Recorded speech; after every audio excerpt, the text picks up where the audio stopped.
Hi, everyone, and welcome to the Northern Kentucky Spotlight Podcast presented by CVG. I'm your host, Sarah Brookbank. Thank you to our podcast sponsors, CVG, our title sponsor, C-Crew Consulting, our digital sponsor, and our episode sponsor, Horan. We have a very special guest on the podcast today. We are joined by John Hawkins, the chair of the Northern Kentucky Chamber Board of Directors and president and CEO of NKY Consulting. John shares his journey to becoming the Northern Kentucky Chamber Board Chair, what his goals are for his term, and how the Chamber is helping small businesses. On NKY at Work, Nancy Spivey is joined by Justin Tucker, founding partner of AGNT. They discuss the 5th annual GROWNKY Talent Strategy Symposium and Justin's presentation, Misfits to Masters, Building Empowered Design Teams. The 5th annual GROWNKY Talent Strategy Symposium, Stay, A Culture of Retention, is taking place on Wednesday, March 8th. At the Kenton County Public Library Erlanger branch. This engaging half-day event will feature roundtable discussions on ways to create and sustain a culture of stay. You can register for this event now at nkychamber.com/events or nkychamber.com/symposium. Now, let's go meet our members of the week, hear from our sponsors, and Nancy and I will be right back with your guests. CVG Airport is the lowest fare airport in the tri-state region with 54 nonstop flights and direct international service to 7 destinations, including Paris, France, and now home to both DHL's and Amazon's global cargo hubs. The airport is furthering its position as leader in aviation and is deeply committed to being an economic driver for the community. You can learn more and start your next adventure at cvgairport.com. Ranking on Google Search and Maps is easy to understand, but hard to do.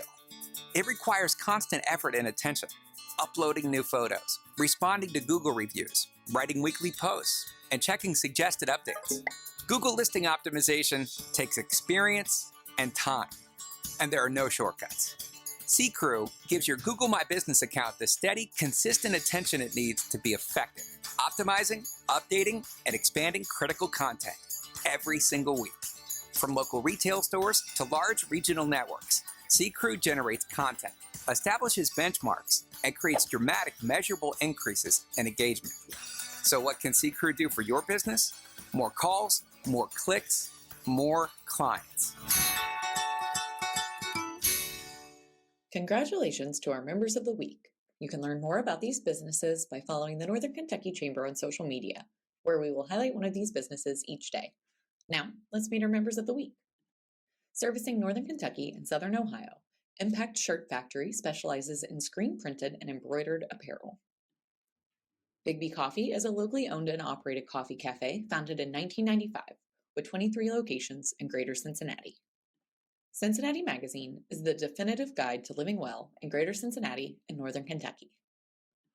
Cyberbacker is a leading provider of world-class administrative support and virtual assistant services from anywhere in the world to anyone in the world. Greater Comfort Heating and Air Conditioning, Inc. serves more than 45,000 customers in the tri-state area, bringing a special brand of expertise and customer service to every heating and cooling job they perform.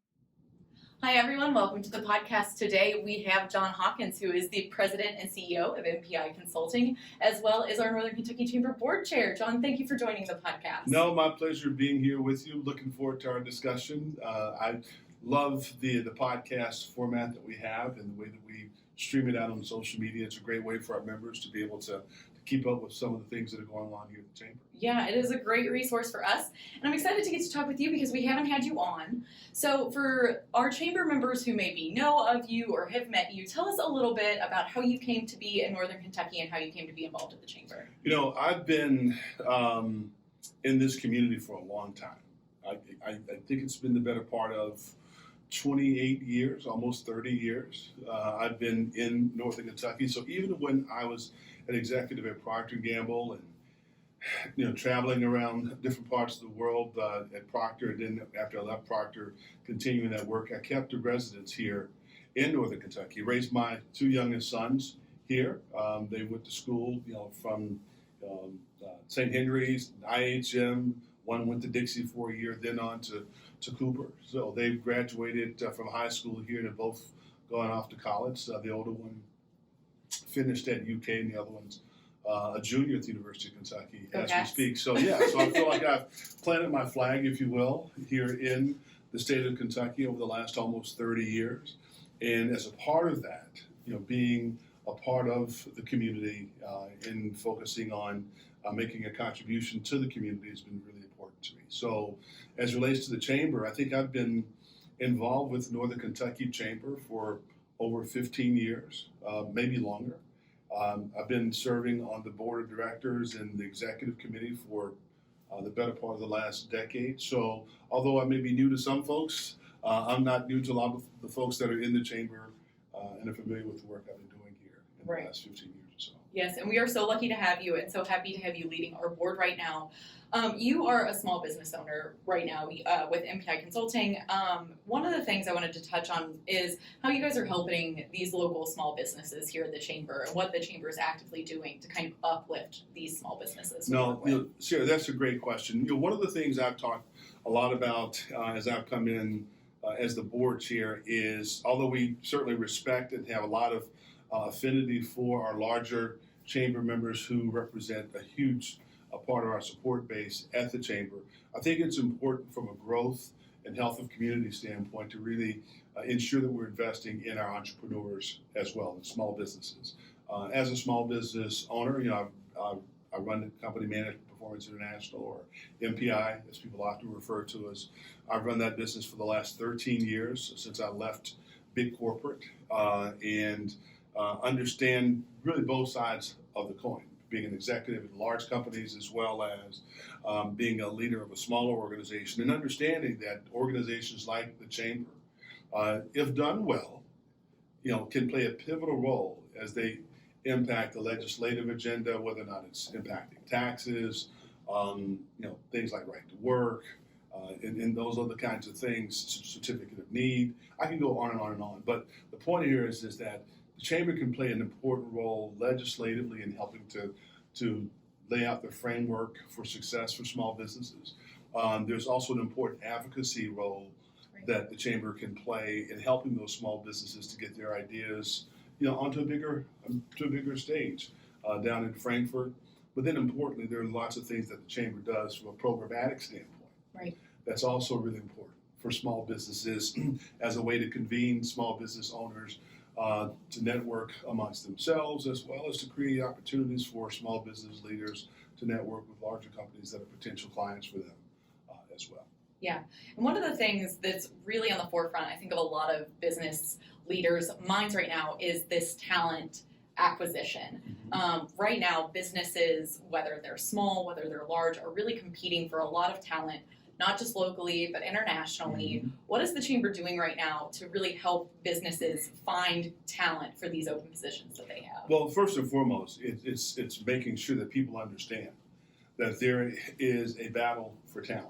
Right. And that quest for talent matters regardless of whether you are a small business or a large corporation. In fact, they both have their own distinct advantages and disadvantages, right? I think about my company, for example. There are things that we can't offer from a wage and compensation standpoint, but we can offer in terms of quality of work-life balance, right? The whole day-to-day culture and experience that we try to create for our employees that we are very proud of, because we see that as a point of difference between us and some larger companies. So the quest for talent is real. When you look at a community like ours, that's impacted by a lot of the things that go on across the state. I mean, there are 120 counties in the state of Kentucky. 63 based on the last census. 63 of those counties are losing population density. So people are leaving the state. Right. So for us to be competitive, not only within the state, but in attracting people to our state, we have to have an offering where people see Kentucky as a destination location. So back to your question with respect to what are we trying to do with the Chamber about that. We're trying to ensure that we are living up to our strategic imperatives around being a great place to work, play, and live, but also that we are creating a welcome mat of sorts in our community and across the nation, so that people know Northern Kentucky is open for business, that we are a welcoming and inclusive community.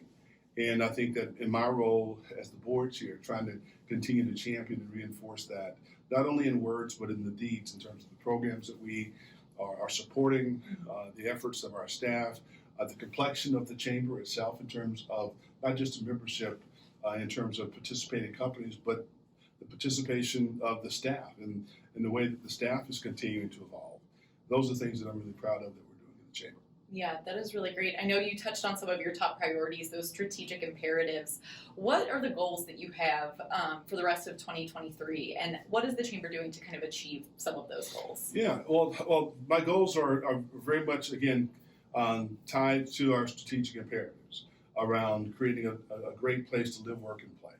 And, as it relates to that, as it relates to a place to live, having a clean, affordable community that has low crime, so that people, when they think about Northern Kentucky, they think about it as a great place to raise a family. Right. That's really important to us. But it's not just a great place to raise a family, but if you look at some of the developments that are happening in our community, whether or not it's some of the things that are happening, around nightlife, restaurants and entertainment, and those types of things. Those are things that are designed to be attractive to young people as well, as they look at this community.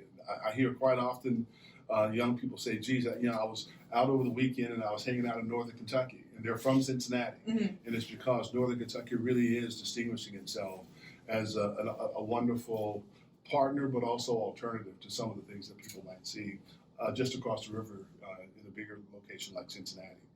But the other priorities for me are about, as I stated earlier, entrepreneurs and supporting small businesses, and doing it in conjunction with the work that we still do to support our larger member organizations. But I think that ensuring that we are creating that framework where small businesses know that they can come and be successful is really important, because that's where the growth is going to come. Right. That's where the new opportunities are going to come, and we need to be very, very present in that space. Yeah, I think it's so fun the way that you said that people are, going out in Northern Kentucky. As somebody who grew up here, the idea was, I'm never going to come back and live here full time. Once I graduate, I'm going to go, I'm going to leave, and I'm never going to come back. But it has just been such a wonderful community to stay in as an adult and get to explore and get to learn and work here and explore here. So I think that's great that our chamber knows that is so important to retain that talent here. No, absolutely. And what that means is that we have to be more progressive. We have to be more welcoming. We have to have different types of opportunities and platforms for folks of all different backgrounds, and living that, right? It's one thing to just say we're welcoming, Right. but quite frankly, when people come into community, and I'm someone who's traveled around the world, I've lived in many different countries around the world. I think at last count I had 38 countries on my passport that I had traveled to. So when you go into community, you can actually feel whether or not you feel welcome or not, or if that community is welcoming or not. And that's the sensibility, that's the essence of what I like for us to create here in Northern Kentucky. Right, and I think that really plays in very nicely to one of the other questions I wanted to ask. Right now, we have one of the most diverse boards of directors that we've ever had. You were the first person of color to lead our board. What is the Chamber doing in these DEI efforts that are really helping Northern Kentucky companies and Northern Kentucky as a whole thrive? No, a great question as well, Sarah. You're really good at this interview stuff. Thank you, I appreciate it. No, I can see your background in journalism prior to Scooter, so really great questions. So a couple of things that come to mind. First and foremost, yes, it's obvious I'm the first African American to fill this role. But when I think about the role that I play as the board chair, we're not the African American Chamber. There is an African American Chamber. My job is to be the board chair for all citizens here and all businesses here in the greater Northern Kentucky Metroplex. And having said that, it's not without a particular sensitivity and passion that I have to ensure that, as I stated earlier, that we're really living our values about being an inclusive community. So the things that I'm focusing on from a DEI standpoint are the things that, quite frankly, I think that we should be focusing on as any community that lives its principles and values about being inclusive. We want to create opportunities and programs and platforms where people of color, and not just from a people of color standpoint, but people that represents all forms of diversity, whether or not it's people with disabilities, veterans, LGBTQ community. We want to create an environment where people feel that they can, in fact, be included and are welcome to participate in the programs that we have through the Chamber. We want to be intentional as relates to being inclusive. And quite frankly, and I say this all the time, that we also will be unapologetic in our efforts to be inclusive, because the world is changing, the demographics of the world is changing. And for our community to grow and thrive, we have to be a part of that welcome mat. As I stated earlier, 63 of the 120 counties in the state of Kentucky is losing population density. Right. Well, guess what? Northern Kentucky's not. We're one of the few areas in the state that's growing, and our growth rate parallels some of the fastest growth rate areas of the country. And it's because we are being intentional in our efforts to attract people to this community. Yeah, I think that intentionality and the diversity of the diversity, I think, is really important. When we look at those programming events that we're hosting, we're working with Redwood, we're working with the DAV, and all of these other entities, small businesses that are minority owned. I think it's really wonderful to see those efforts within those programming to help expand those networks of some of our smaller and minority owned businesses. No, absolutely. Absolutely. Yeah. And February is Black History Month, so I would be remiss if I did not ask you, what does this month mean to you? And what does it mean to be serving in this role at the Chamber? Now, again, another great question. Black History Month, the way I live my life, I don't just live my life celebrating Black history in the month of February. Right. I live my life celebrating Black history every day, because it's a part of the core fabric of what's built this great nation and country of ours. And I think about my four parents, who and people like them, who led the way for people like me to be able to stand on their shoulders and have had the success that I've had, and to be able to continue to contribute and give back to community. That wouldn't have happened had it not been for those trailblazers and real inspirational leaders who cared more about community in the future than they just did in focusing on themselves.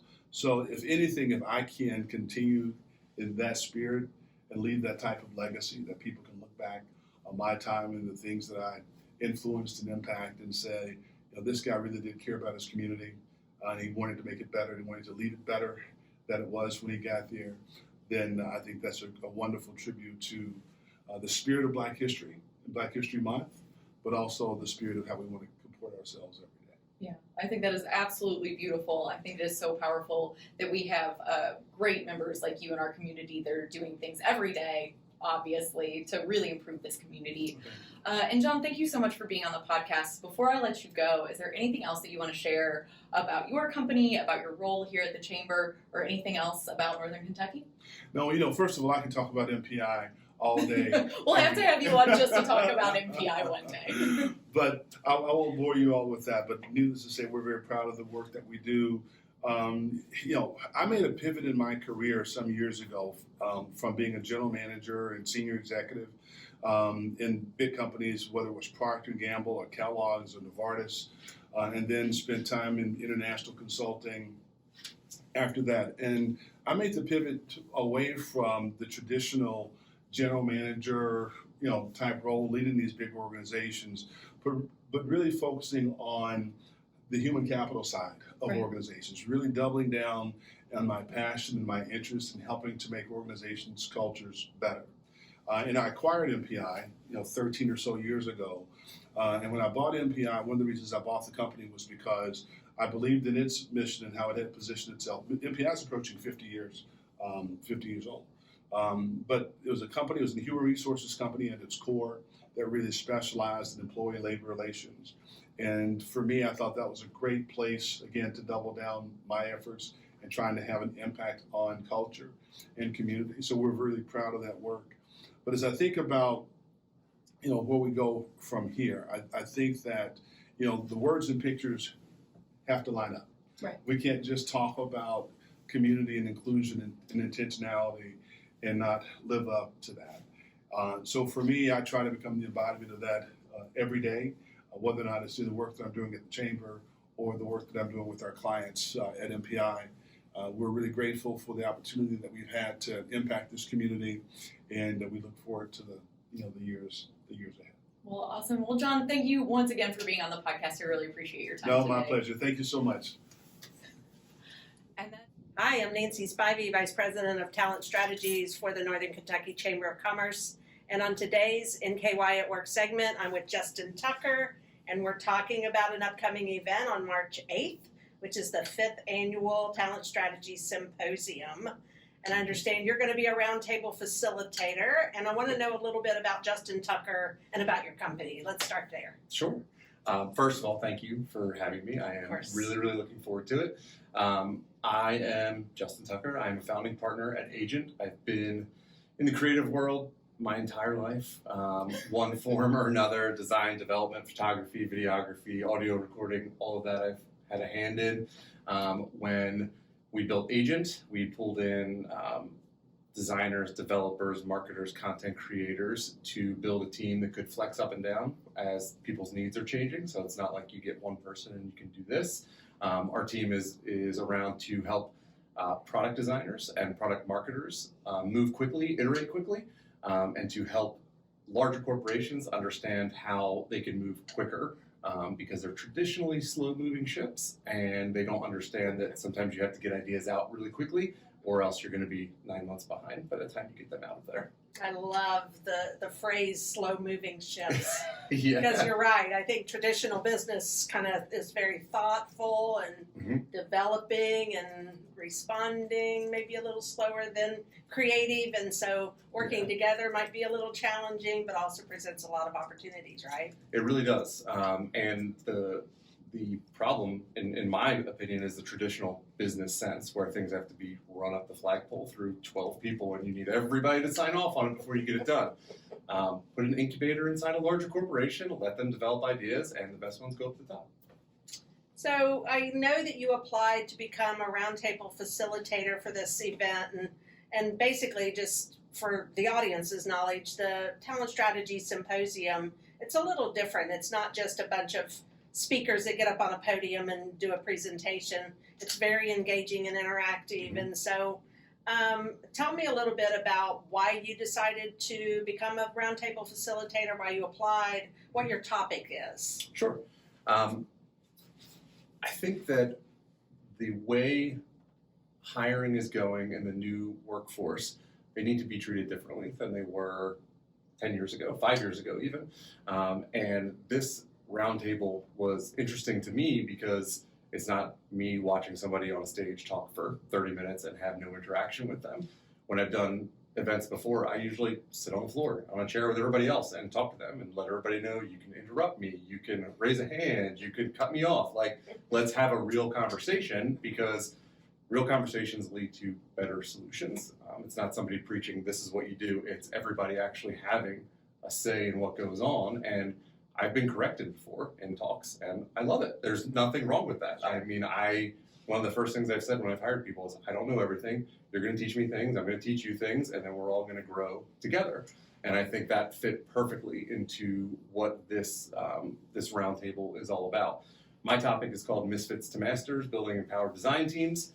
And what that comes from is one of my previous employers, I would always kind of get like the leftovers, like, hey, try this person. I think they might be a fit for your team. And I like that. Like, that just means they're not part of the normal status quo. They're going to sit here and push buttons for me. I don't ever want to work with people like that. I want people to challenge me. I want people to make me change the way I think or evolve the way that I think. And my talk really focuses on how you build a type of relationship with a team that is less manager people and is more, we're all in the same team here, and how are we going to move forward?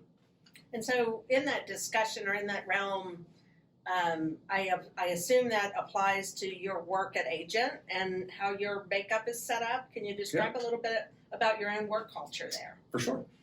With, again, I've taken everything I've learned, and AGNT has taken everything we've learned from the corporate and agency settings, and we've tried to build something different. And we had a simple ethos behind that, which was to do better.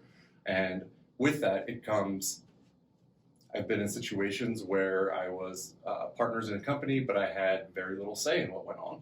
I had very little say in how we were presenting ourselves. And when we started AGNT, we decided everything was going to be wide open. There are 4 founding partners.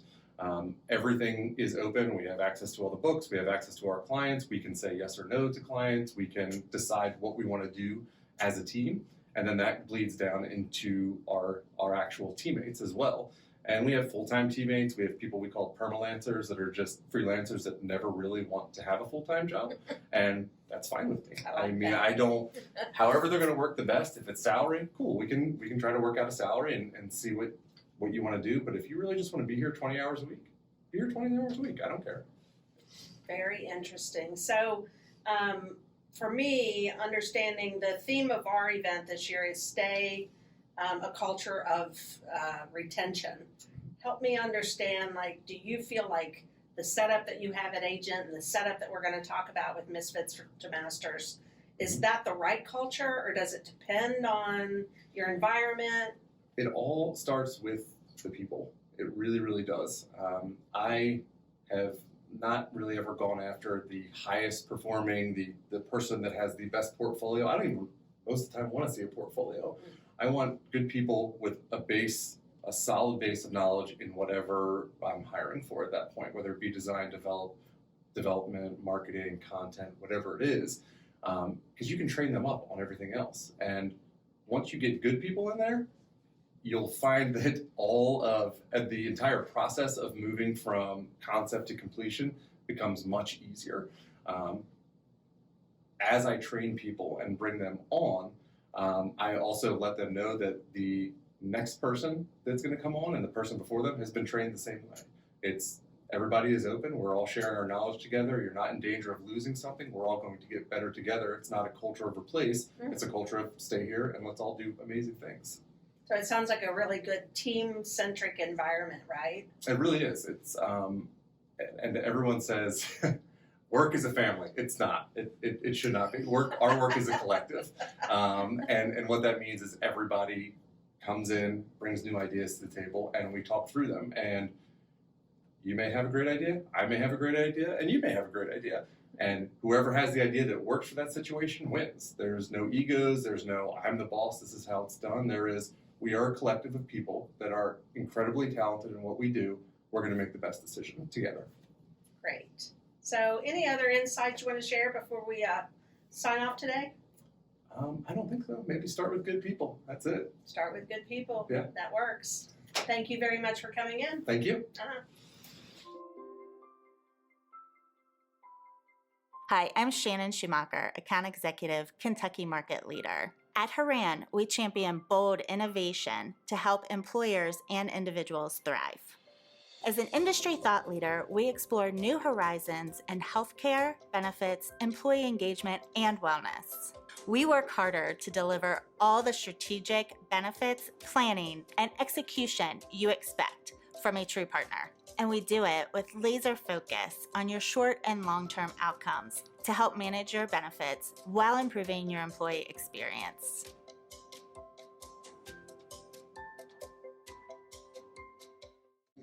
Hi, everyone. Thank you so much for joining us on the podcast today. I hope you enjoyed those conversations with John and Justin, and I hope that Justin's conversation with Nancy has you excited for Stay, a Culture of Retention, happening on March 8th.